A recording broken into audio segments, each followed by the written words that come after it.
नमस्कार दोस्तों, आज हम वर्ग समीकरण का हल करेंगे। वर्ग समीकरण के हल में x का मान कैसे ज्ञात करें, इसके लिए हमको सबसे पहले ये समीकरण दी हुई होगी। समीकरण में हमको x का मान निकालना है। हमें यहाँ पे इस 7 के ऐसे टुकड़े करना है कि गुणा करने पर इन दोनों को पहले गुणा करना है। कितना आएंगे 10x²। गुणा करने पर तो इतने आने चाहिए और जोड़ करने पर 7 आने चाहिए। तो हमको 7 के ऐसे गुणनखंड देखने हैं जिसे गुणा करने पर तो 10x² आने चाहिए और जोड़ने पर 7x। तो हमें यहाँ पर 5x गुणा 2x, अगर इन्हें गुणा करते हैं तो 10x आता है और अगर इन्हें जोड़ते हैं तो 7x आते हैं। तो इसका मतलब ये गुणनखंड हमें यहाँ लिखना है। तो ये हमें यहाँ लिखने के लिए x² प्लस इसकी जगह दोनों में से कोई भी लिख सकते हैं। पहले कौन सा लिखते हैं 5x प्लस ये 2x प्लस 10 की जगह 10। अब हमें इन एक दो जोड़े में कॉमन लेना है। यहाँ पे इन दोनों में से कॉमन आएगा x बाहर, अंदर कोष्टक में लिखेंगे। इस पे एक x चला गया बाहर तो एक x अंदर बचेगा x प्लस यहाँ से x गया तो पीछे बचा 5। यहाँ से प्लस तो आ ही गया क्योंकि दोनों में प्लस हैं। अब हमें यहाँ से क्या कॉमन लें ताकि ये बन सके यहाँ पे, तो इसके लिए हमें 2 कॉमन लेना। 2 कॉमन लेंगे तो यहाँ से 2 गया, पीछे बता x और यहाँ से भी 2 कॉमन लेने पर 5 बचेगा बराबर 0। आगे दोनों में ये कॉमन है तो यहाँ पे 5 ये अलग आ गया। इन दोनों को अलग कोष्टक में लिखना है 0।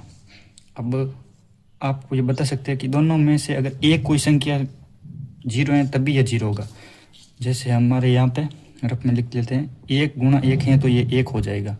यहाँ 0 होगा तो या तो ये वाली संख्या 0 होनी चाहिए या ये वाली 0 होनी चाहिए। ये वाली अगर 0 होगी तो भी 0 होगा और अगर ये वाली 0 होगी तो भी 0 होगा।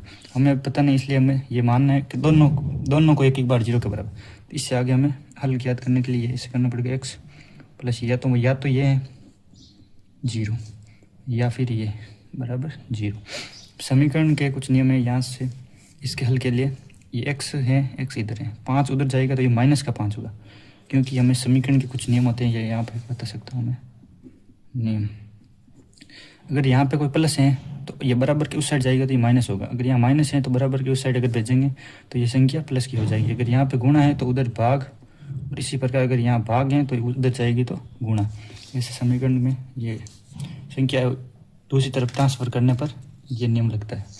और अगर इसमें इसी प्रकार ये बराबर आएगा, ये 2 उधर जाएगा प्लस का तो इधर माइनस का 2। तो इस समीकरण के या तो ये x के बराबर 2 हल है या x बराबर -5, ये -2 है।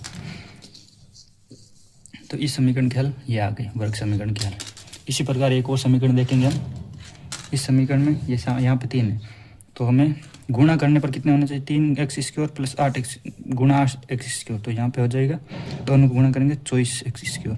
तो हमें ऐसी संख्या देखनी है कि जिसमें गुणा करने पर तो ये आना चाहिए और जोड़ने पर 10x आना चाहिए। 10x जोड़ने पर 10x आना चाहिए। तो अब हमें ये गुणनखंड निकालना है कि जोड़ने पर 10x आना चाहिए और गुणा करने पर 24x² आना चाहिए। तो इसके लिए हमें पता है 10 के 2 टुकड़े होंगे 6 और 4। जोड़ने पर तो 10 आते हैं, गुणा करने पर 24 आते हैं और 10 जोड़ने पर 10 आते हैं जोड़ने पर। तो इन दोनों के आगे x लगा दे देंगे। 3x² हैं यहाँ पे, इसके टुकड़े एक तो 6x हो जाएगा, एक 4x हो जाएगा। तो 6x इनमें ये चाहे 4 आप लिख सकते हो चाहे 6, ये बाद में कॉमन आएगा तो सेम हो जाएगा। x प्लस 8 आगे हैं 0। यहाँ से क्या कॉमन आएगा बताइए आप। यहाँ से एक तो 3 कॉमन आ जाएगा और एक x कॉमन आएगा। तो हमें 3x कॉमन लेना है। 3x कॉमन लेंगे तो यहाँ पे बचेगा x, यहाँ पे प्लस, यहाँ पे 3x आ जाएगी तो x तो चला गया और 3 जाएगा तो 2 ऐसे प्लस। यहाँ से क्या कॉमन आएगा, यहाँ से हम 4 कॉमन ले लेंगे। तो 4 कॉमन लेंगे तो x बच गया और 8 में 8 से 4 कॉमन जाएगा तो 2 बचेगा बराबर 0। आगे यहाँ से बराबर रखते चलना है। ठीक है, यहाँ से कॉमन वाला जोड़ा एक तो x प्लस 2 हो जाएगा, दूसरा वाला 3x प्लस 4 बराबर 0। अब या तो ये वाला 0 है या ये वाला 0 है, इसलिए अगर ये 0 होगा तो x प्लस 2 बराबर 0 या 3x प्लस 4 बराबर 0। दोनों अलग अलग हल करेंगे। ये x उधर जाएगा तो अभी ऊपर वाले में मैंने तो आपको ये नियम बताए थे किस कैसे किया कैसे ट्रांसफ़र होगा। तो आगे ये उधर जाएगा तो माइनस का 2 हो जाएगा, तो एक मान तो ये आ गया। और ये वाला थोड़ा आपको डिफिट अलग अलग लग रहा होगा, लेकिन ये अभी नियम से हो जाएगा। उसको इधर भेजेंगे तो ये 4 एक बार एक को भेजो, ये उधर गया तो ये क्या होगा माइनस का 4। ठीक है, अब अगर x है यहाँ पे मैंने बताया था गुणा अगर उधर उस साइड जाएगा तो भाग में हो जाएगा। तो ये 3 अगर उस साइड जाएगा इधर तो x ही बचेगा, उधर जाएगा तो माइनस 4, ये भाग में आ गया 3। एक मान तो ये हो जाएगा, यही समीकरण क्या ले इसमें ये में इसके ये। इस प्रकार आप किसी भी वर्ग समीकरण को हल कर सकते हैं। अगर आपको किसी प्रश्न में गणित से संबंधित किसी प्रश्न में समस्या हो रही है तो आप हमें वो प्रश्न कमेंट में कर दें ताकि हम उसका हल आपको बता सकें। धन्यवाद।